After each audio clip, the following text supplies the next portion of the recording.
बहुत समय पहले की बात है। एक अकेला हाथी एक अजीब जंगल में बसने आया।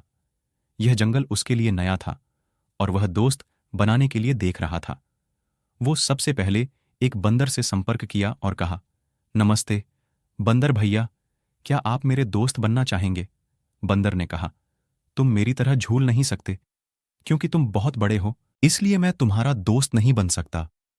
इसके बाद हाथी एक खरगोश के पास गया और वही सवाल पूछा। खरगोश ने कहा, तुम मेरे बिल में फिट होने के लिए बहुत बड़े हो, इसलिए मैं तुम्हारा दोस्त नहीं बन सकता।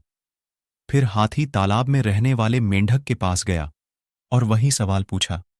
मेंढक ने उसे जवाब दिया, तुम मेरे जितना ऊंची कूदने के लिए बहुत भारी हो, इसलिए मैं तुम्हारा दोस्त नहीं बन सकता। अब हाथी वास्तव में उदास था, क्योंकि वह बहुत कोशिशों के बावजूद दोस्त नहीं बना सका। फिर एक दिन सभी जानवरों को जंगल में इधर उधर दौड़ रहे थे। ये देखकर हाथी ने दौड़ रहे एक भालू से पूछा कि इस उपद्रव के पीछे का कारण क्या है। भालू ने कहा, जंगल का शेर शिकार पर निकला है, वे आने के लिए भाग रहे हैं।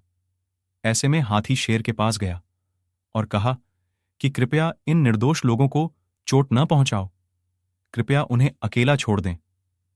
शेर ने उसका मजाक उड़ाया और हाथी को एक तरफ चले जाने को कहा। तभी हाथी को गुस्सा आ गया और उसने शेर को उसकी सारी ताकत लगाकर धक्का दे दिया, जिससे वह घायल हो गया और वहां से भाग खड़ा हुआ। अब बाकी सभी जानवर धीरे धीरे बाहर आ गए और शेर की हार को लेकर आनंदित होने लगे। वे हाथी के पास गए और उससे कहा, तुम्हारा आकार एकदम सही है हमारा दोस्त बनने के लिए। कहानी की सीख, इस कहानी से हमें यह सीख मिलती है कि एक व्यक्ति का आकार उनके मूल्य का निर्धारण नहीं करता है।